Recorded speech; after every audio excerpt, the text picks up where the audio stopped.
You know, it's great to be here. I just came down this morning from New Bedford, where I was at the Pioneers Conference and spoke there.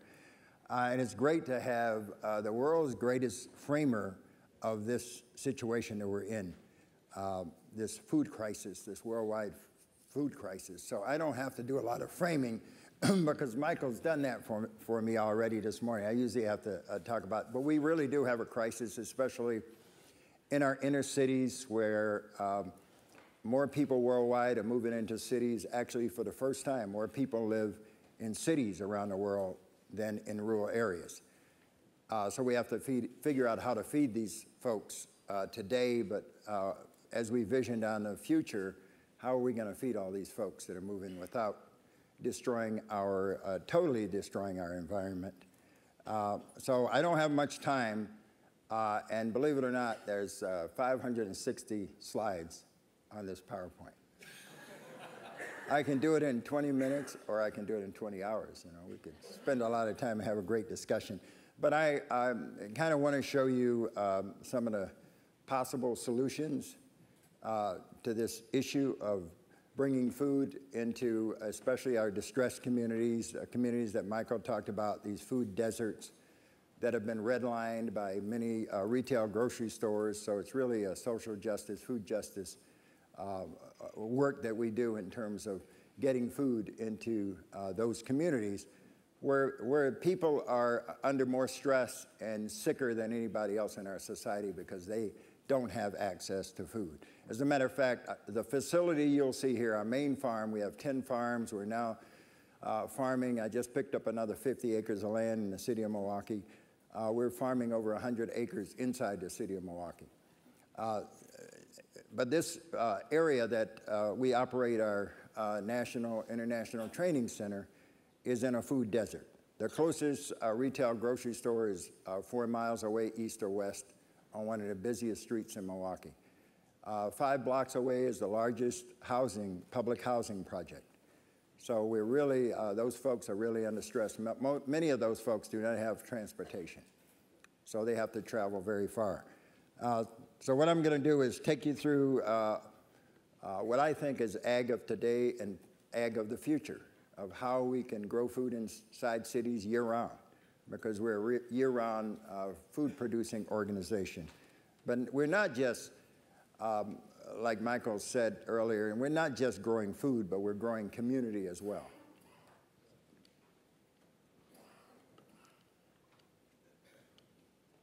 Okay, these are the early years when I bought the last remaining farm in the city of Milwaukee.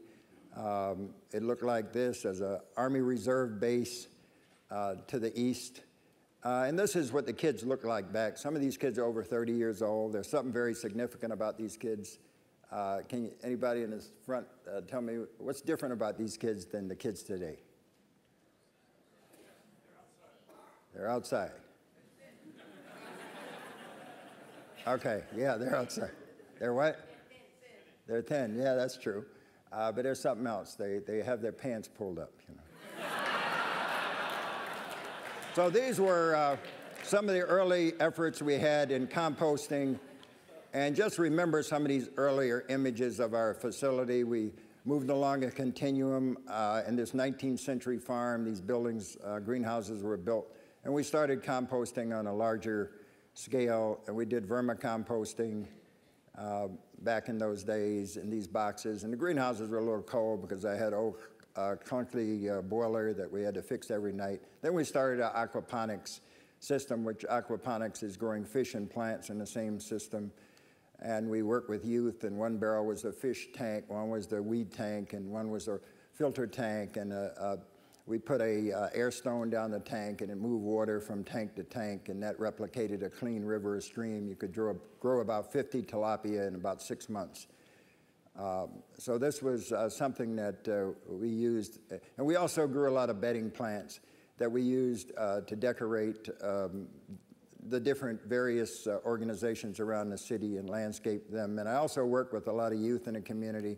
And that's how we got embedded in the community and did our community organizing and engagement, starting with the youth that eventually brought the adults. And then one of the things that was happening, I noticed that the kids couldn't read or write, and they were getting passed on, so we instituted a reading and writing program based on the stuff that they were doing on the farm. And of course, one of the lost arts was canning. So back in those days, we did canning, and we worked with the kids in terms of their life skills around using tools and so forth. So as we moved along in the 90s, you know, the movement started growing. I also, back in those days, worked with the juvenile justice system. Some of these kids had been incarcerated in youth prisons, and they were coming back. So we would take compost, put it on top of the grass, grow these plants. The kids would give something back to society by donating what they grew.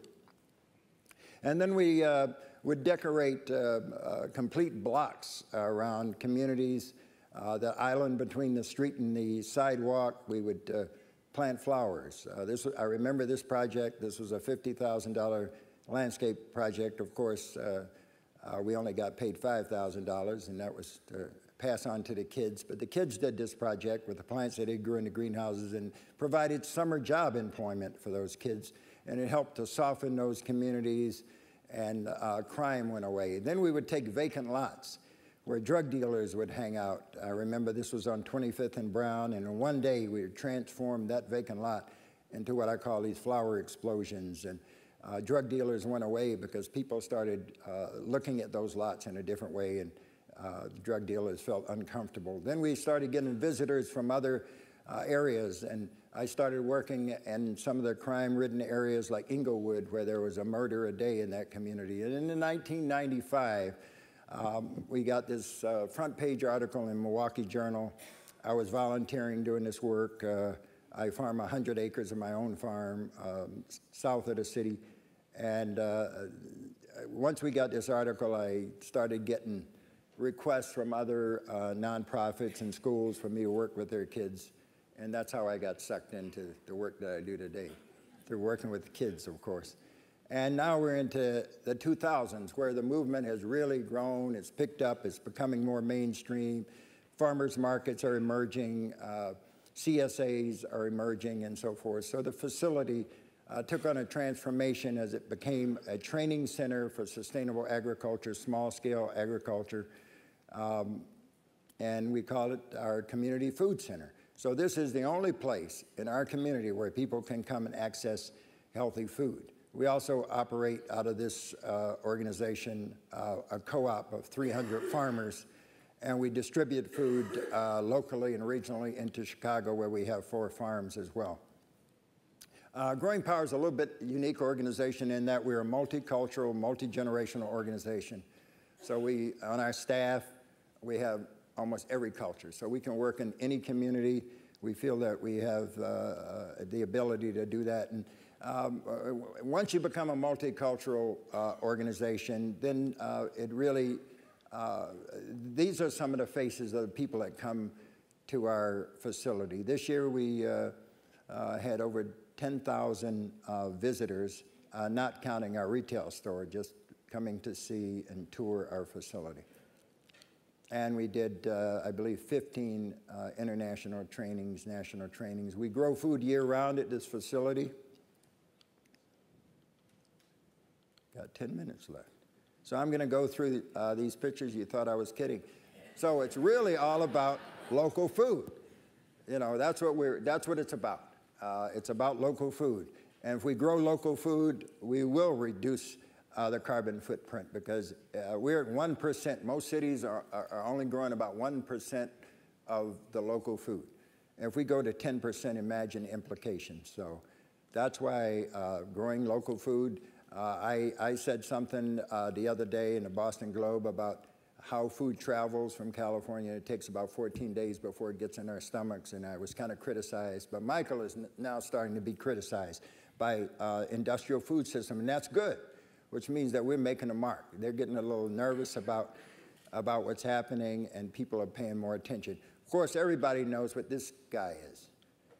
You see him in your neighborhood, they want you to think green. They say they have over 17,000 acres of wildlife habitat, but the only thing, when I go up to landfills, I see are seagulls and really big rats. And of course, these trucks run on electricity, and they don't use any fossil fuel as they take our waste out into the rural areas, into the landfills. But it's really all about the soil. And what we do is we divert waste. This year we did 10 million pounds of food residue into compost. We're slated to do 24 million pounds this year with our new compost facility. But to do that, you have to build relationships, and that's what this kind of communal farming is all about inside cities and small towns in America, is people working together. It's not like out on doing row cropping out on the field by yourself. It's working together and connecting with rural farmers, making that urban-rural connection and helping these rural farmers where we buy their moly hay and these fruits and vegetables that come from wholesalers. Many times they never leave those boxes because they over-order the stuff coming out of Salinas or Florida or Texas. And we take this material, instead of it going into a landfill, we put it into big piles like this, add the wood chip and the brewery waste, and you can see the houses are right there, and we compost. And then we train people how to compost. These participants come to our workshops, and we use this 4-pallet configuration, and we teach people how to compost. And of course, it's a lot of fun at these workshops. We get somebody with some young legs to maximize the amount that we put in that. It takes 40 wheelbarrow loads. And I can't do that anymore. You know, I only jump over a dime. I used to play basketball. And these bins are approved by most cities because they use 1/4-inch mesh and you don't have any rodent issues. And then the finished product looks like this, 8 months to a year later. And it's high quality, micro organic compost. And then if you want to really ramp it up, because that's what we have to do with these small projects that you see around the country, or I see around the country as I travel, we're going to have to scale it up. So to scale it up, we need to produce thousands and thousands of yards of new soil, because our soil is contaminated in rural areas, suburban areas, urban areas. We have to grow in new soil, and that's what we do. And once you have that soil, then you can do some wonderful stuff, like feed it to these guys. We have over 5,000 pounds of worms. This is our system that we built a couple years ago with tea collection underneath, and then we have hydroponics above and the worm bins down below. We do about 100,000 pounds of worm castings every 4 months. And that's the highest quality organic fertilizer, and that's what we need to grow the healthy food that we grow. So worms are really key. We have about 7 different varieties of red worms. And of course, kids, not only me, but kids love worms. So it's one of the easiest ways, because we work with thousands of kids every year. It's one of the easiest ways of getting kids involved is, you know, holding one worm, maybe not so exciting, but when I put 2,000 worms in my hands, and of course, even the adults, this guy's really into it. You know.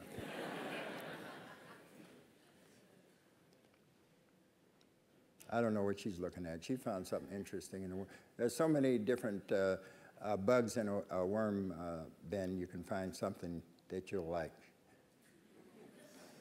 And to get the worms out, we use this screening technique. So what you have to do if you decide to do this, go home, cut off your window screens, and after 4 months, you put window screen on top of the worm bin, put new compost on, they crawl through to get to their next meal. They're just like us. They eat their weight daily.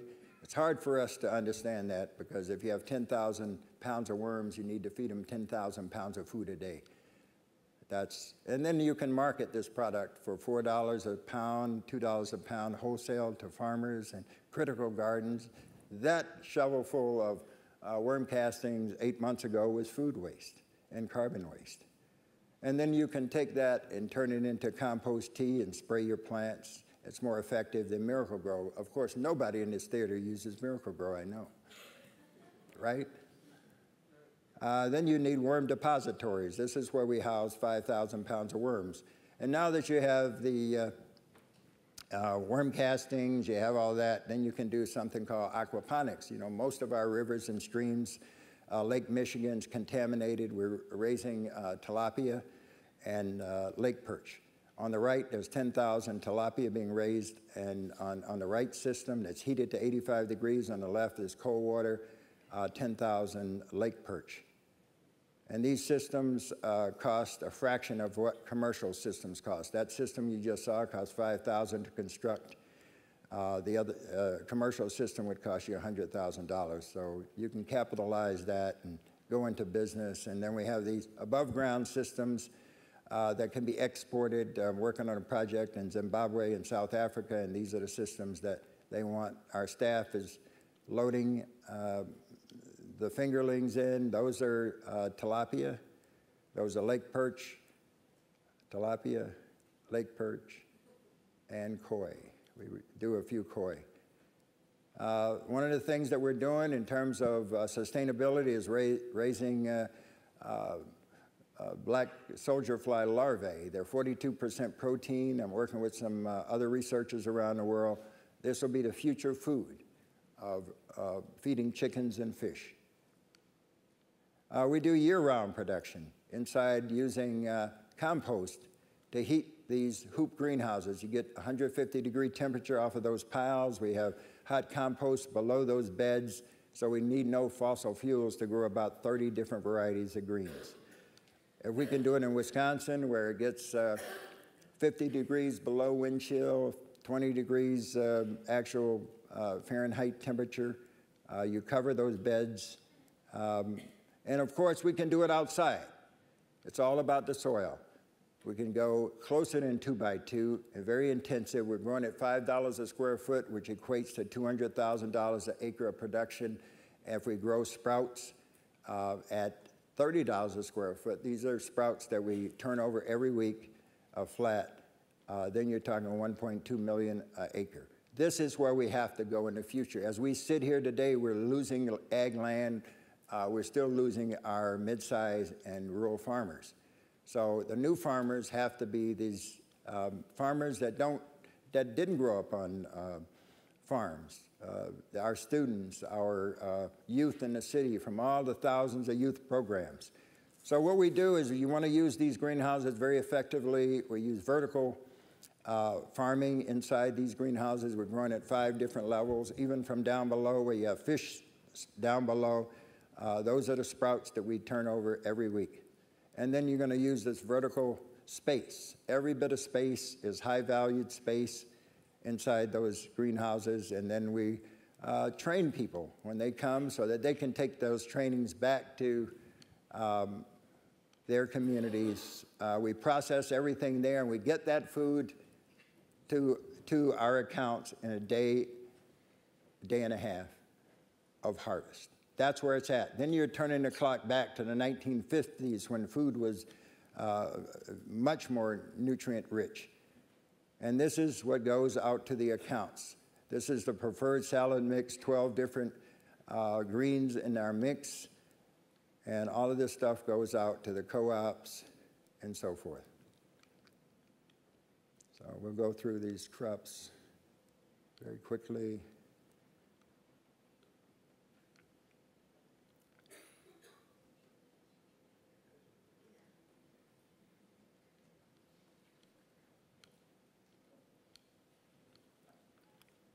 Okay, so one of the things we need is renewable energy. We have our solar that's being installed this month that'll take care of our electric needs, but we also need to grow energy. Besides growing soil and growing community, we got to grow energy in the future, and this is a high solid anaerobic digester that we have at Growing Power. We're taking solid food waste, grinding it into a slurry, sucking it into that tank, creating acetic acid, changing the bug structure to a high pH bugs, and creating methane gas that gets scrubbed to run a generator to generate electricity, and we get energy credits back from our utility company. The other thing that we have at Growing Power are a lot of animals in the city. On this 3 acres, we have 37 goats. We're going to have 700 chickens this year. We had about 300 this past year, but we're going to have 700. We run out of eggs all the time. We feed them food waste that we collect, so it's like what Joel is doing in a sense. They're out in the pasture. They're eating healthy greens as part of their food. We're also raising heirloom turkeys. They're interesting characters. And we also do beekeeping. Beekeeping is one of the, in the city, is very prosperous. There's a project in Chicago where they have 150 hives run by ex-felons. That's very prosperous business. It provides jobs for these folks, and it's been a very successful project. We teach that to our youth and others. We have 16 hives. I say now that the good food movement is now the good food revolution. And these are some of the projects. I have a passion for working with autistic kids as well as the blind, and we've proven that the blind can plant seeds and we can hire them as well. I also did this project at Catholic Charities where we took, this is a senior daycare with immigrant seniors. They wanted to grow some food. So what we did is we put wood chip down, put our compost, and now they have a garden on top of asphalt. And Kohl's Corporation, we brought in our compost, and now they're growing on corporate. We have relationships with the mayor of Milwaukee, wanted a garden. He called me at City Hall, became the 4th city in the nation to have a garden at City Hall. And the kids learned how to take care of the garden. And Rockwell Automation, another international company we work with, we pick up their waste. They feed 4,000 employees a day. They wanted a farm stand for their employees because a lot of these companies are now starting to jump on the bandwagon because they have green initiatives. And Discovery World, we have our Aquaponics system at a museum on the lakefront. And one of the more interesting projects, I was engaged by the Forest Home Cemetery, a historic cemetery where all the founders of Milwaukee are buried. They had a greenhouse. They wanted us to take it down and put it back up. It was 100 years old. I said we couldn't do it. I negotiated, and now we're growing food at the cemetery. In an article to the Milwaukee Journal, I said now we're going to keep people alive a little longer because they're going to eat these good greens, and they won't have to go out there for a while. In Washington Park, we put in 40, the mayor on the left, Mayor Barrett, and the alderperson, we put in 40 gardens, working with Lowe's Corporation that provided the boxes. We put our compost, and now we have 40 more people. We signed a 20-year lease with the Milwaukee Public School System to operate a 5-acre farm at an old ball field, brought in our compost, had a big dedication with the mayor and the school board folks, and now this community, they're growing food. This is what we can do. I'm going to shut it down because I'm running out of time and I wasn't able to finish the 565 slides. But if you want to see this in the future, you know, come to Growing Power, or we can get the information to you as well. But we have a lot of work we do with youth. I think our youth, but every generation has to be a part of this movement that's now I call a revolution. So everybody needs to be on board. Consumers are really pushing this. They want local food. 84% in the last survey said they would rather buy local food than food shipped from 1,500 or 3,000 miles away. We have to build the infrastructure. It's going to take some time, but I know we're going to do it. Thank you very much.